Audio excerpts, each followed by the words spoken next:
Welcome, everyone. Very excited to have you all join us for today's exciting and timely webinar, which is being hosted by IAB Europe's Brand Advertising Committee.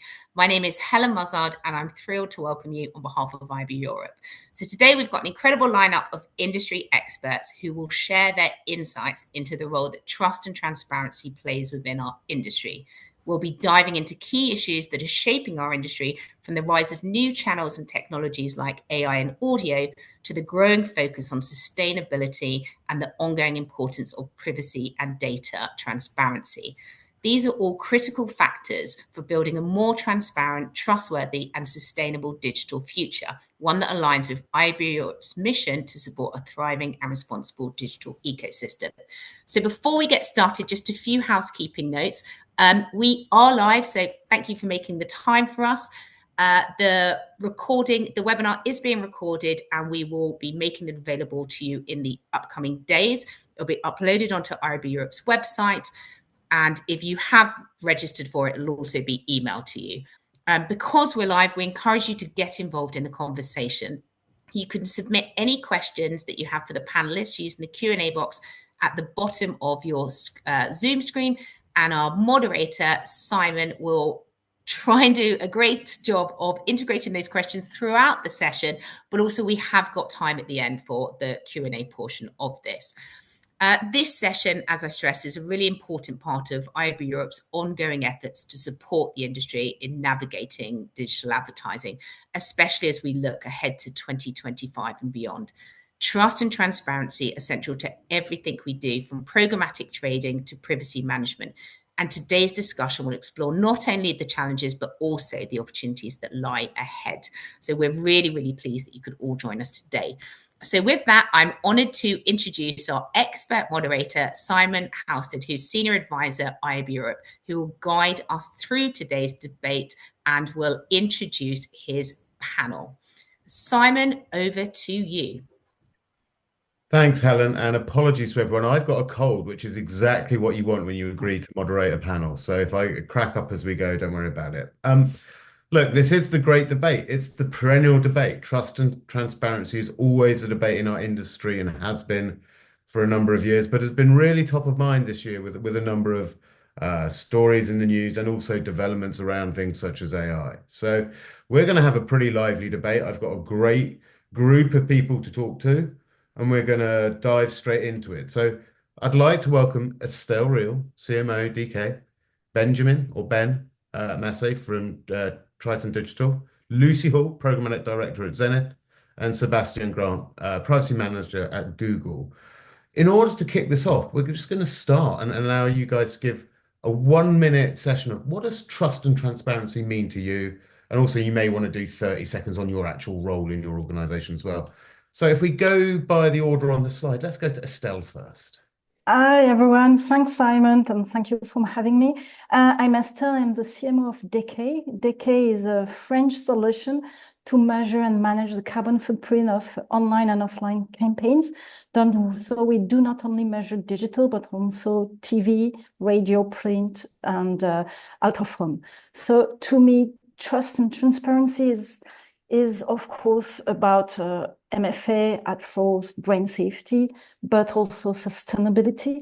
I think right now, or over the past few years, we're facing pressure from the brand, but also from the consumers themselves to provide more sustainable practices and process.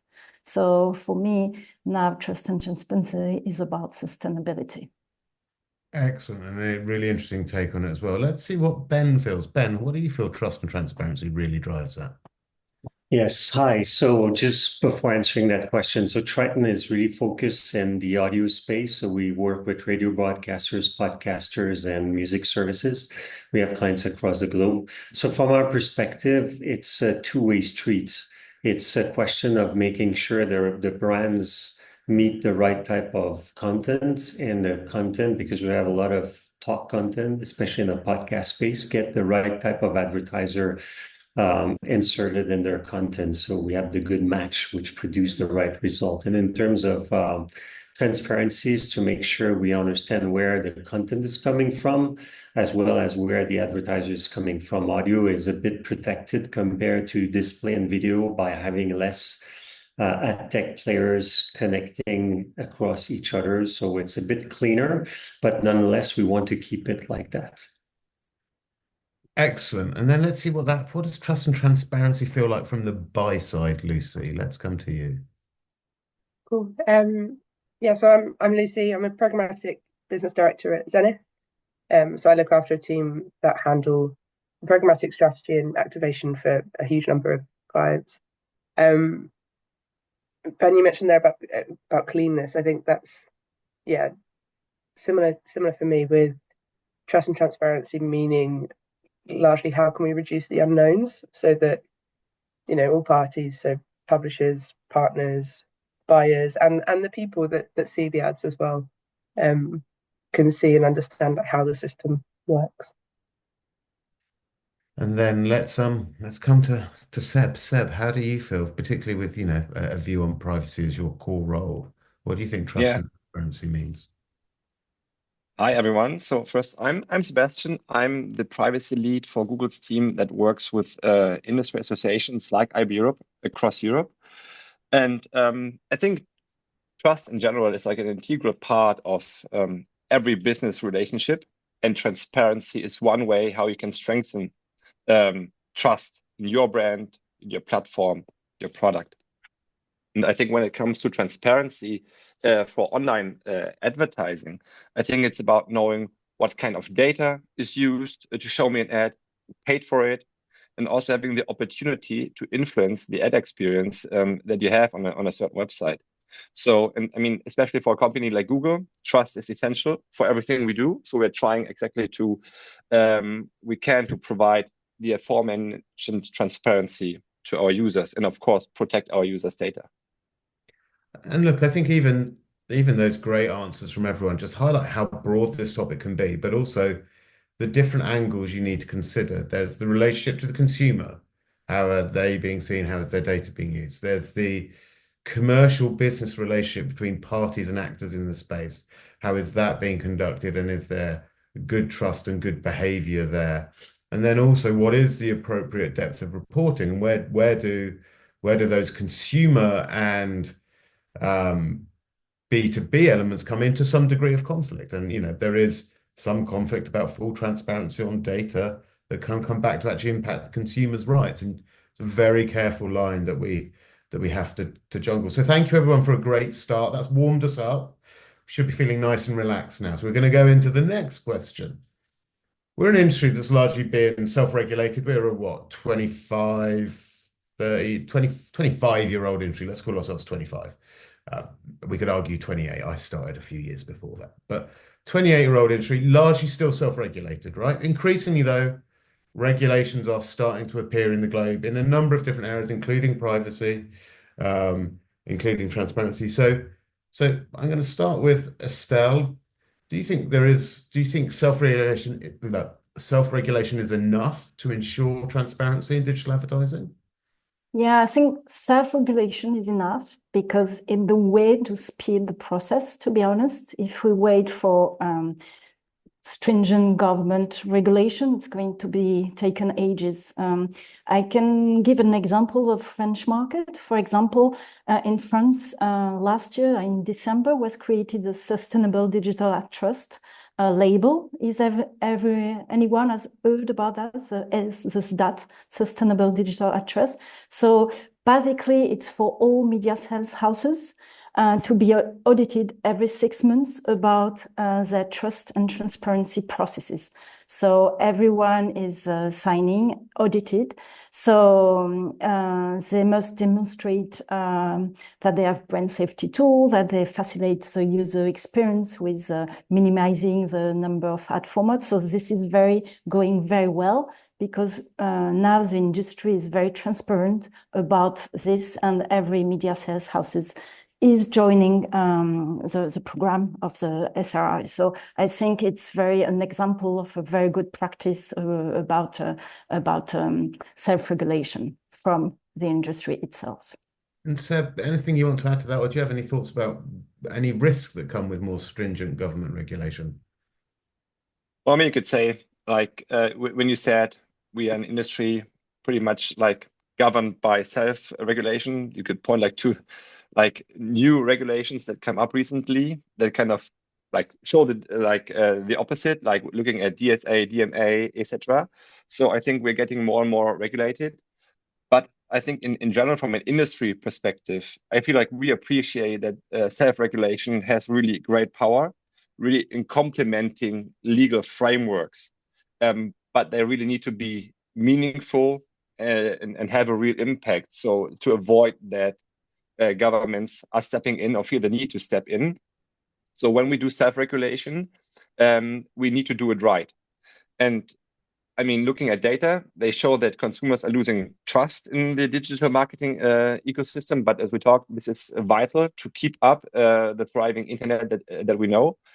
And we recognize that as Google, we are one of a leader in this space, and we need to show up and we play a key role. But we also believe that there's not one like company or player who could do it alone. In order for really self-regulation to be effective, we need everyone and really at the table. Everyone needs to contribute to really have an impact on self-regulation. And I think there's some interesting learnings out there. If you look at using GDPR as a really good example, and Brexit, where you start to get divergence, where does that become challenging for actual operation? But similarly, there's an incumbency on us all to make self-regulation work, to limit the need for governments to increase regulation, right? And I think that's an important part for collaboration. Lucy, I'm going to come to you with a question, which is, who should take the lead in setting these standards, in setting the standards of transparent? Trust is a different thing, but setting the standards around transparency and maybe trust to a degree. Is it advertisers, is it agencies or platforms? And then after that, we're going to come back around and let everyone else have a go at this question as well, because it's a pretty meaty one. But from your perspective, where should it be? Yeah, so I agree with Seb there around it has to be sort of everyone pulling together. It can't just be done just because one platform that's leading the way says so. I think it involves engagement with kind of all parties and for agencies to collaborate with media partners, platforms, clients, but also like industry bodies like IAB, like TAG. And there needs to be accountability from everyone. I think from an agency perspective, actually, we can't rely on something like the ISBA study to come up and then that be kickstarting conversations with clients. I think there needs to be ownership from everybody to avoid that government regulation and prove that we're doing a good enough job ourselves. And do you, this is an unplanned and unfair question, but I'd like to do it. You know, I guess ultimately within that standard setting, still someone has to take or form a position for people to react to. Do you think that sits probably more on and I'm thinking maybe more in the brand safety area, does that sit more at the brands to prescribe their individual tolerance levels or to at least suggest the sort of frameworks and minimums that are needed for good behavior? Yeah, I think so. And any strategy we put together for clients will be different. I think it's almost impossible to do a copy and paste like transparency strategy for every individual client or trust. Yeah. They might have different levels of tolerance that we have to tailor to. Maybe there could be a gold standard, excuse the pun, like a gold standard for like what best practice looks like, and then we can try to move our clients towards that as close as possible. And I think there's a really interesting point about best practice, which I agree with, setting some best practice that the people then make decisions how they react to best practice versus setting formalized standards. Ben, I think you had some views on this and wanted to come back in. Yeah, so I think for self-regulation to work, we have to make sure that we don't have any disjointed efforts between the buy side and the sell side. There's a lot of different groups on both sides. The IAB might be one of the forum where the two sides are represented, though there's still like a heavy contribution of tech platforms. And then you have like JICs and MOCs, like the joint industry currency or committees that may or may not include all parties. Sometimes there's slight, I wouldn't say disagreement, but misalignments to try to find the right solution. I think regulation would be difficult because of the lack of coordination across governments. Though when we looked at what happened with GDPR, even though it only affect European countries, part of the union, it still infused some of the principle across a lot of other countries and helped set a framework. So I think sometimes it's good to have the right balance. In terms of, I suppose, brand suitability or safety, I prefer actually suitability than safety. It's a bit challenging because if you look at what happens in the US, GARM has been stuck in some kind of a culture war-ish type of drama. And if you think about any organization working across a lot of different countries, like Triton, but like Google is another good example, the perspective of what is a type of brand suited for a certain type of content will vary based on culture, religion, politics. So it's a bit difficult to impose a single framework. So we need to figure out how we come up with something which is as much as possible neutral, but even trying to claim that something is neutral could be a challenge, but like that's the reality of the world we live in when you look at the politics across the globe. So it's not easy. So I don't think any government pushing for something will have an agenda and specific cultural traits or religious infusion in all different countries. So I think the self-regulation, but acknowledging that you have a lot of cultural diversity is important when we want to strike like something like a gold standard. I can imagine how a single country can hopefully achieve an agreement, but as soon as you want to transpose that from one country to the other, that is where it becomes complicated. For sure. And there's a delicate balance also about where it reduces interoperability in a way that's also harmful both to business and even to consumers, where the rule setting experience varies so greatly. I do want to, that and it's probably a debate in itself. We could probably do the rest of the time on that topic, but that's not what we're going to do. We're going to move forward now. We're going to move on to our next area because this is a really chunky topic, and we've seen sort of some AI guidance start to come out, some AI views from the EU, and this is where it leads on from regulation. AI is possibly the hottest topic in everyone's sandwich. I believe we're not allowed to have a panel without mentioning AI. But we do see AI rising in digital in so many difficult ways, right? Both around in activation, in creativity and creation, even in copywriting.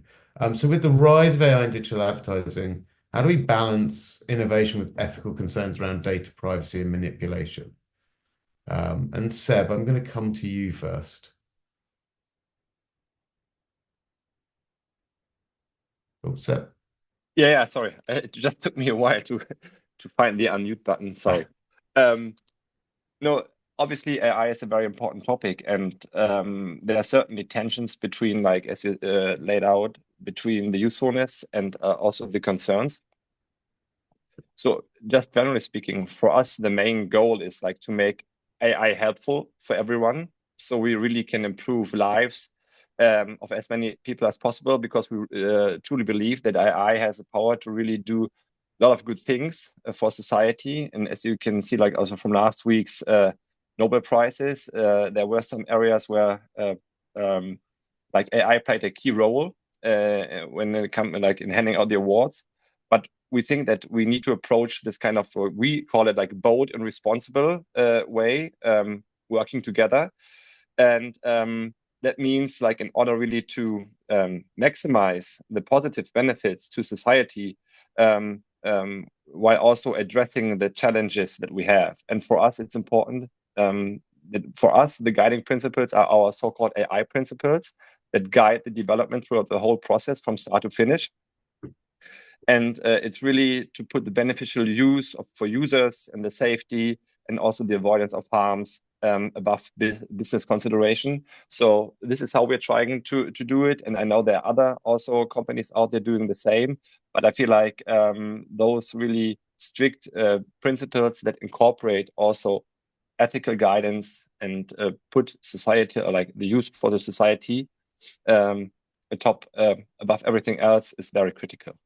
And I think that is a really important point, is that every company, brand, advertiser, intermediary in the space needs to have its own set of principles, be clear about how and where it uses. We all have to be careful. We're potentially using AI in applications that we don't realize or don't know, and we have to be conscious about what happens to those data rights as well. It leads to a great question: is should AI generated content, easy for me to say, be flagged or valued separately? Is it more or less valuable? Do we even know yet? I've seen, I think Raptive in the US have a campaign going with a label of made by humans, which I actually quite like. It's just a value of journalism piece. But Estelle, do you have any thoughts on labeling particularly? Yeah, I think we just need to make sure that consumers understand the AI generated content, that they make sure that they make the difference. We see that during the election, right now, the American election, there is a lot of default content, which I can say a default, but I don't know how to analyze this saying this. But I think, yes, we just need to make sure that consumers understand and know that with the content, the message, the photo, whatever, that they interact with a computer-generated imagery content. I think this is very key with relation, the confidence and the trust we need to have with our consumers, users, or whatever we are. I think we were thinking of self-regulation. I think we should think about creating a pop-up that could appear when users hover over the content, saying that the content is generated by artificial AI. Maybe we could also think about a universal icon, something similarly to recycling product or verified social media accounts. I think as an industry, we should think about creating our own label or own something each time there is a content generated by AI. Does it make sense? What do you think about that? I think there was something about, it remind me like in France or in the UK or in Norway, I think the government was thinking of when there is a photo that was photoshooted by Photoshop by the photographer, there is now, I think in Norway and France, a mention that the photo is not real. Okay, so this was something that appeared in France maybe 7 years ago, and I think in Norway something, so maybe something to add. It'd be interesting to see what consumers' journey becomes on this as well. Like, and just if you think about smartphones that are enhancing pictures, right? Enhancing pictures actually fundamentally using AI, right? And actually, at what point do people start to make a blur between the true image and the enhanced image? And I don't know that anyone knows where that will play out. Lucy, Seb, anything you want to add on just labeling before we move on to emerging channels? Yeah, I can, like, to the point of AI labeling. So we are not big supporters of like labeling or like having a blunt approach. So making strict requirements for all AI content to be labeled, because we think we need to have like a more like nuanced approach, because we think that not all AI content is like should be treated the same. So obviously what we're trying to avoid is like that the content is like deceptive, but not all AI generated content is deceptive, and there are differences. And so, for example, there are also, from our perspective, some risks if every AI content is labeled. So this, for example, like if every AI generated banner has a label on it, like this could lead also, for example, to some kind of banner blindness, so people won't stop paying attention to it, so reducing the effectiveness. We're also seeing that unlabeled content is seen as more trustworthy than labeled content. So what does it mean in the long run? So for example, if people then find a way to avoid the labeling, suddenly like bad content will be seen as more trustworthy and actually good content where people like follow the rules. So there are certainly some rules or some differences to be made. And also for giving you like a simple example from an advertising perspective, like with Google AI, advertisers can turn like a 2D image very easily into a 3D image. So you can see suddenly the shoe from all different angles. And like, for example, is this content that should be labeled in the same way, for example, where really like the content was changed or drastically like influenced by AI. So we think we certainly need to look at it, and AI is a very like important tool, like too important not to regulate. But on the other hand, also regulation needs to be done well. So it's certainly not like a straightforward answer in this case for us. Yeah, look, I think that shows the complexity of it. And I think also it's all great. It depends the context of the conversation you're having about the need to label, right? What is the asset at hand? It's back to that point of how often is AI being used that we don't know. I think also this is one of the points where we have to recognize actually we're just so early in this journey that actually the standards and patterns may evolve over time. But there is something to be mindful, and I think there's also quite a good healthy cynicism towards a lot of images right now where people are self-scrutinizing towards whether they're AI generated or not. I'm interested though, as we move slightly on from AI to say, to look at emerging channels. So Ben, I'm going to come to you with this question. And Lucy, if you have anything you want to add, is what role do emerging channels play in fostering trust amongst consumers? Are they helping or hurting transparency efforts? Do they have a different role to play, or is it just medium dependent? So Ben, over to you first. Yeah, so I think I can also answer the question that popped in the Q&A because it's kind of related to this in a sense. So I think the fact that it's produced by AI is not really the main point. The main point is more, can you trust the content? Because at the moment, if you use Gen AI, and that's a big preoccupation from our industry, because we have a lot of clients that are news organization producing either radio streams or podcasts. And when you start having a lot of podcasts that could be generated by generative AI, we want to make sure there's no hallucination or misinformation. So I think this is the biggest worry of a lot of the publishers, to just make sure that the space is not invaded by things that do not exist because they've been randomly produced by algorithms that may not be fully fine-tuned. Because at the moment, as we all know, even though we call this artificial intelligence, these are probabilistic models. So they score the probability of having words assembled together. So there's no real intelligence behind it that can have a critical processing of this. We'll get there at some point, but we're not there yet.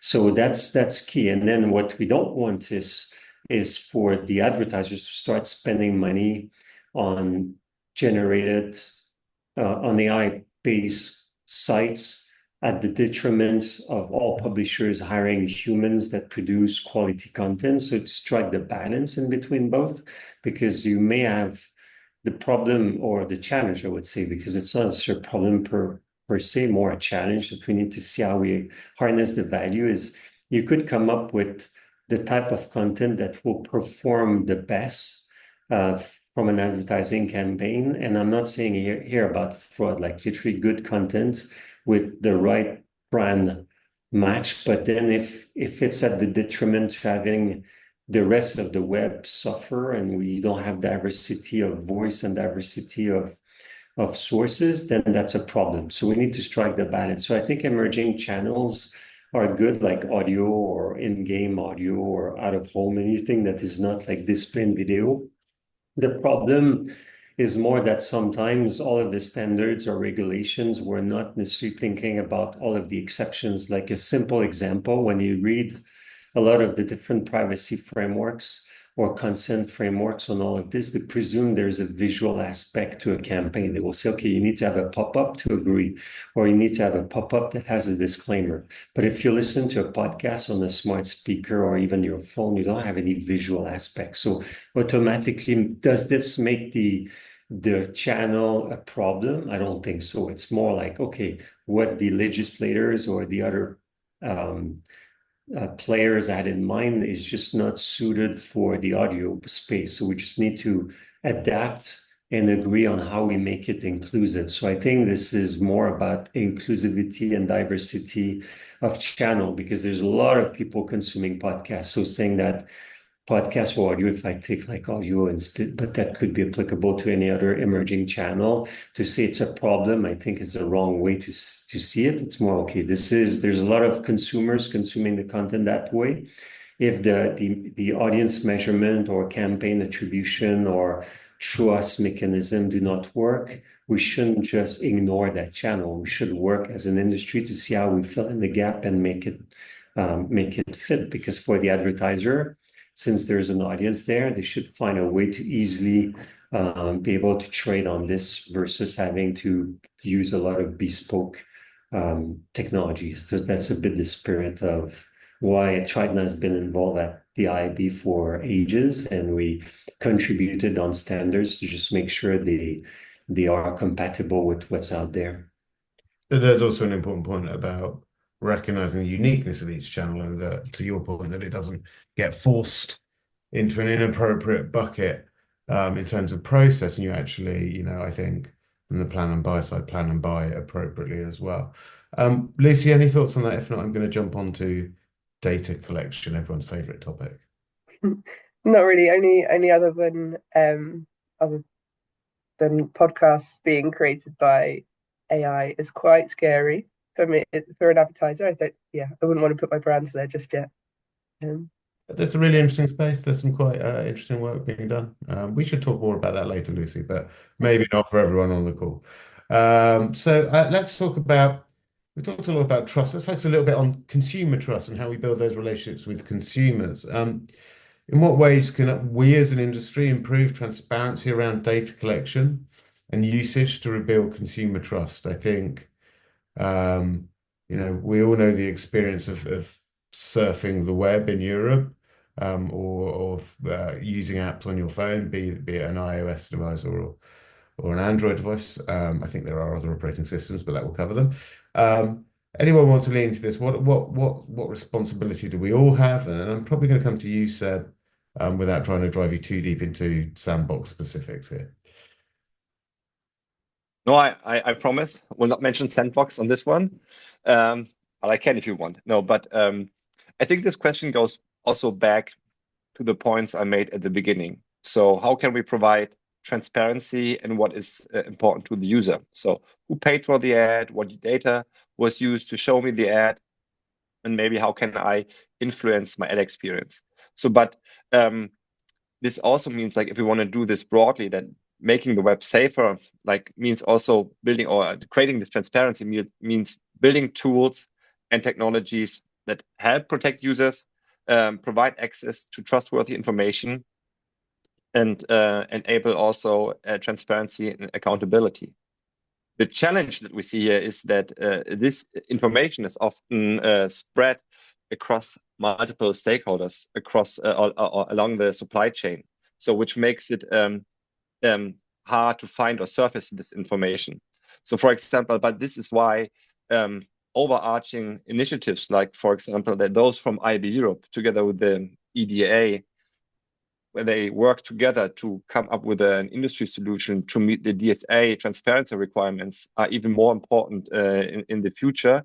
And those are like initiatives that provide the transparency and can help like level up the whole industry.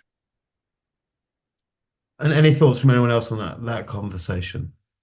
Yeah, maybe just one thought, and I don't know what's the answer, but one thing I realized talking to the public, which could be just my kids' spouse or any friends, is people are really confused about how the internet works. So sometimes when you look at all of the pop-ups in Europe about who has access to the data, or just understanding that if you consume a podcast from The Guardian on Spotify, who owns what and where the data goes and the flow, I think like people are so confused. So I don't know how to correctly inform consumer. It could be at school to teach them how it works, because honestly, I think a lot of people don't understand how it works. Like they can have a login on Google or a login on Microsoft or whatever, but then they don't connect the dots in between different things. So I don't know how to get people to understand. I don't think that the consent framework, I'm not here putting under the bus the consent framework from the IAB, because I think it's a good thing we have it. Though what I know is the pop-up, people don't understand what it means. They don't understand why they see Google there, why they see like the publisher or like a bunch of tech players they've never heard of. So I don't know how we get people to fully understand what's going on there. It's an interesting one, and I'm going to park that debate there just because that's a separate debate in itself. I think the framework does some really great work in enabling interaction, but it's a really complicated space we live in, and I think understanding the digital ecosystem is super challenging for consumers and regulators and even players within the space, right? So there's definitely opportunities for more education. It's what IAB Europe continues to drive at, and all the IABs around the world. And it's why we love people to lean in and participate. The AI conversation we had just had was a good one. There is an AI working group at IAB Europe, which is trying to look and see where these issues may come up and where we need to do either consumer focused education or B2B education as well. So moving on then from data collection, moving into sustainability practices. I know Estelle and Lucy, we're going to come to you on this. How can brands and agencies create meaningful and transparent sustainability practices? I am going to flag there is also a sustainability working group at IAB Europe at this point, very importantly. So lots of opportunity for people on the phone to engage in those partnerships. But how can brands and agencies create that sustainability practice, or is it just a marketing buzzword right now? Lucy, let's come to you first. Yeah, I can go. I think we're mixing trust and transparency and sustainability a little bit here. I think there is some grey area and crossover, but the solutions that help us make like meaningful impact are different from a trust perspective and a sustainability impact, I think. So if we're talking like trust and transparency, we'd talk about IAB gold standard, ads.txt, sellers.json. And if it's sustainability, I might be talking about kind of carbon measurement, offsetting, green ad tags, and the like. So I think there's a grey area or a kind of middle ground with something like supply path optimization, and working with partners to kind of reduce exchange pings like index and the others. I think the main thing though to make meaningful change in any of those areas is that agents, from an agency perspective anyway, we can't just see it as a buzzword and like tell our teams to do a certification and move on. I think it falls on the responsibility of pragmatic directors to really like understand all of these like issues and solutions for trust, transparency, and sustainability. You know, do some proper legwork behind it and bedtime reading and properly get to grips with what's in market to support our clients. And then be integrating those solutions into strategies, even for next year, having some kind of, programmatic strategy for transparency or built for transparency, and built for sustainability. I think it's the key to making meaningful change is getting the programmatic directors at agencies like fully onboarded with solutions and where we need clients to go. And I love what you just said. I do think you can blur the subjects, but actually there is a great crossover in clear, transparent goal setting, guideline setting around campaigns, where sustainability is one of the inputs to that, and then using industry standards to help you deliver out against those goals, right? And those outcomes for a campaign. And absolutely living part of it and then integrating additional reporting tools as required. Estelle, I think you maybe had some thoughts here as well. Yeah, but I think education, as Lucy mentioned, but also Benjamin, is very important. Our role in the sustainability world is also to educate brands. We're taking a lot of time to discuss with brand directly, with agency, so that they understand the carbon footprint of the ad. As soon as everyone understands this, it's going to be transparent, and they will understand the agency KPI report with, for example, a new KPI carbon footprint, which is new for everyone. So education is key as well, which is part of transparency. And I also think with everyone leaning in to make SPO decisions, everyone leaning into there's an economics piece here, right? Like the challenge is often for publishers now, it's economic to add a hop. We need to improve the industry to the point where it's actually uneconomic to add an extra exchange, to add an extra routing of that impression opportunity. And that's on everyone in the industry, including the exchanges, just to be clear, to work to be clear on the directness of your route to supply, where you buy from and how you work. But I think education at the part of that, and also understanding it may have, price levers and impacts to it as well, and getting the efficiency to the appropriate space. So we're coming up on time. Yeah, Simon, just to add something, I think there are very important figures to mention, that the active pass that the publishers have is 350. We have worked with this figure with a framework. So on average, a publisher has 350 active pass on his programmatic reseller part. So it's a lot, as you mentioned. We don't have a publisher representative here, so I'm not going to pick on anyone. I'll be the ex-publisher. There is definitely work for publishers to do, but there's an economic element to that as well, which is a balancing act. Exactly, yeah. Always a balancing, yeah. That's something that has to be balanced through. I'm really conscious of time because we've already talked so much. We've got so much more to talk about. So I'm going to we've got 2 questions left. Hopefully we can keep going on the time. What are the most significant trust-related challenges you foresee in digital advertising over the next 5 years? How do the industries prepare for them? If we can each try and do 30 seconds, a minute on this one, and whoever wants to go first, shout. And if you don't shout, I'll pick on you. I can jump in. So I think we just talked about AI. To know if you can trust the content, whether it comes from the brand or the publisher, that you can actually trust the content, and then have the proper framework across the buy side and the sell side to determine if it's trustable. So then the consumer and the marketers know that it works. So that's on one side. On the other side, I would say, is to keep the open internet in existence, because I know a lot of the big platforms, and Google is represented here, are doing a lot of things, which is good. But we also need to keep the open internet in existence. So we need to make sure we come up with the right solution that do not exclude more difficult to tackle environment, because the open internet is everything else. So they don't necessarily comply or have the specs that are expected from the different frameworks or structure in place. Okay, Lucy, what's your thoughts?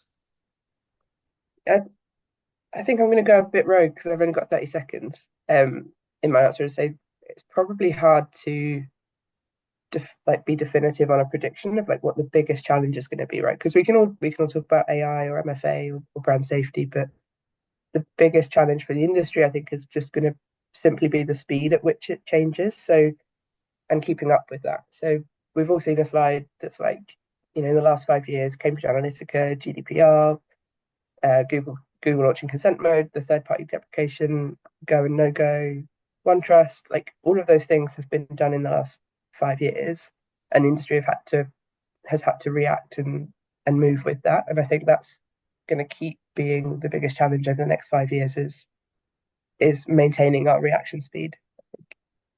100%. I'm only 27 and look how grey I am. Because of the last 5 years, but also curate your information, right? Make certain you are getting different interesting sources of information to help you. It's impossible to keep up, but keep up as best you can and focus where you want to. Estelle, over to you as well.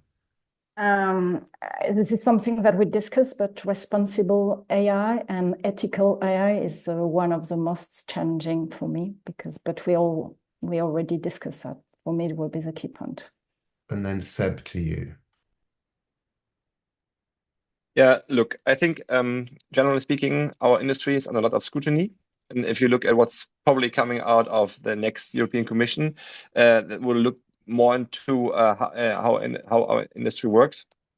I think all of us need to step up. We need to provide transparency. We need to make sure that we're meeting both users' concerns as well as regulator concerns.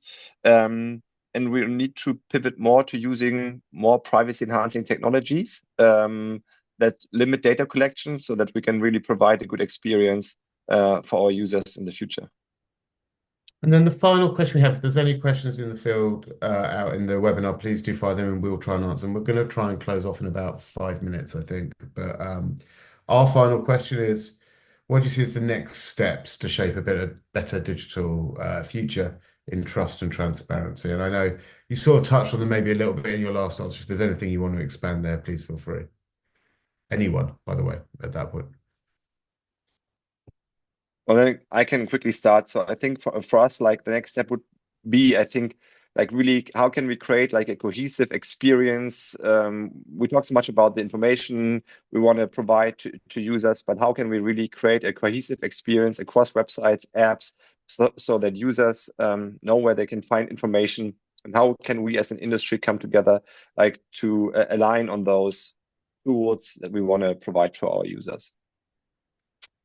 Lucy, Estelle, I think you have a couple of thoughts here, so I think they're similar. So if you want to go and sort of tie in together. Lucy, go first. Go. Yeah, I think there's probably 3 parts to my question, and we've touched on them throughout. But there's this unified standards, best practices piece at the start, and the education of that across the industry. And once we've got that education, starting to develop like programmatic strategy for clients that's built for transparency and has that at its heart. And then to my speed point earlier, the third part being maintain that kind of collaboration, accountability, and speed as we go through the next 5 years. Estelle, anything you want to add? No, I agree with Lucy. Well, listen, I think I thought a fresh question came in, but it's just great feedback on how awesome you all are, which is lovely to see. Guys, that was an awesome panel. Thank you so much for your time and your views and sharing your views of you and your companies. Just a couple of reminders from me. First of all, thanks to the work of the IAB and Helen and the team for putting this together. These education sessions are super important for everybody. There are a couple of upcoming things I'd like to remind people about. There is the virtual programmatic day from the Programmatic Trading Committee. That's virtual and in person if you're in Berlin, if you wanted to try and go to it, on the 6th of November. And there's a great debate about retail media coming up pretty soon. It's like Helen read my mind. So that's in 2 weeks from now. A great panel, a great debate about retail media coming up as well. So 2 great opportunities to keep yourself up to speed with all those topics. With that, I'm going to hand back to Helen in case there's anything else she wants to say. But if not, thank you all the panelists and on behalf of me, thank you for giving up an hour of your time. I hope this was useful and informative. There you go. There's the virtual programmatic day coming through as well. Helen knows my mind inside out. And we've got QR codes so that everyone can automatically go and sign up and register for those. I've just popped back on to say a huge thank you to you, Simon, and to all of the panelists. It was a really great discussion. So thank you very much for that. As mentioned at the very beginning, we'll be posting this on our website. And I'm really intrigued to revisit this conversation in about 6 months' time and just see what's changed in that and whether we've got anything else that we were not expecting. But thank you very much. And we look forward to seeing you all soon. Have a lovely afternoon, everyone. Thank you, everyone. Cheers. Thank you. Bye-bye. Bye-bye. Cheers.